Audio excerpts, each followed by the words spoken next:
Hi everyone. If you're wondering why I'm a bit out of breath, it's because I just finished Parkrun, which is, for those of you who don't know, is a free weekly 5-kilometre run event at many cities throughout the UK and less sparsely distributed through Europe. I used to do them in Heidelberg in Germany last year as well. And I do Parkrun every week. I don't normally record videos directly after. I was planning to record this one on the way to uni, which I'm going to straight after this. Well, not straight after this, I'm going to shower, but anyway, I decided to record this one straight after Parkrun instead of on the way to uni, simply because what I'm talking about here is going to be enough of a fever dream already that I think this kind of me being out of breath and like more delirious than usual only adds to that, so it'll be even more funny. Basically, this is like the funniest but also the stupidest thing that's happened to me in a while. So I say happened to me, I was the cause of this. So what am I talking about? Basically, because I study biology with German, also speaking of which, that's someone asked in the comments where I'm always walking to in these videos. It's to the uni library. I go to the library every day, so that's my best chance to record a video of whatever's on my mind. And what is on my mind today is I study biology with German. For the German part of that, I have to make a lot of flashcards because, you know, we do translations, we read texts and stuff, and there's always a couple of words or some like confusing sentences that I'm not sure about.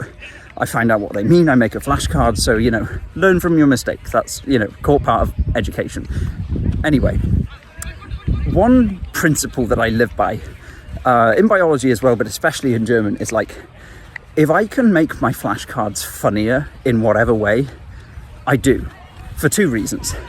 Firstly, because it might help me remember the thing. Like, you know, if it's not just a word I need to learn for class, but it's a word that's also connected with a funny memory because of what I put on the flashcard, it might help me remember it. I don't know if that's backed by any like evidence from, you know, pedagogy, but the second reason is, even if it doesn't help me learn, it'll be funny anyway. So, like, you know, do it for the jokes. So how do I make my flashcards funnier? Well, when I learn, say, a new word, for example, I often like to put an example sentence on the flashcard as well. So I'm not just learning the word, you know, isolated from its context. I'm learning the word and, like, you know, how you can form sentences with it. And that's what gives me the chance to make it funnier. Because, say, if I look the word up in the dictionary and the dictionary already gives me an example sentence, I can change that sentence a bit to make it funnier. For example, if the example sentence in the dictionary has like a year in it, I can change the year to like 2067 because I'm very brain rotted and I find 67 a bit funny now. So as you can tell, it's usually not like uproariously funny, it's just a bit stupid. But I made one flashcard a couple of days ago. I mean, at this point it's like 4 days ago, I think. And I still laugh every time I think about this stupid flashcard that I made. The sentence, it was based on a particularly tricky sentence that came up in one of our recent translations.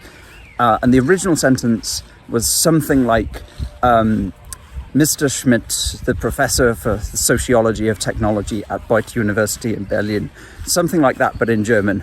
And we were translating it into English. And I was like, okay, that's a tricky sentence. I'm going to make the whole sentence into a flashcard.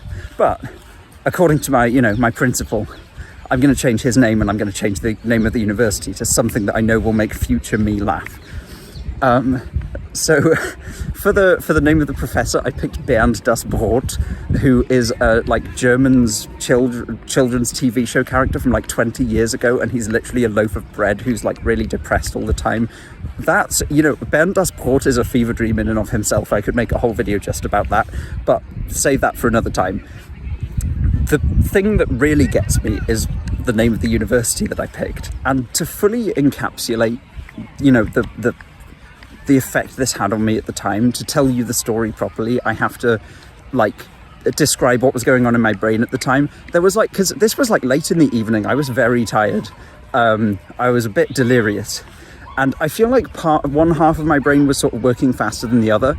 So one half of my brain was working fast enough to instantly come up with something that it knew the other half would find funny when it caught up. And that name was Ratoncito University.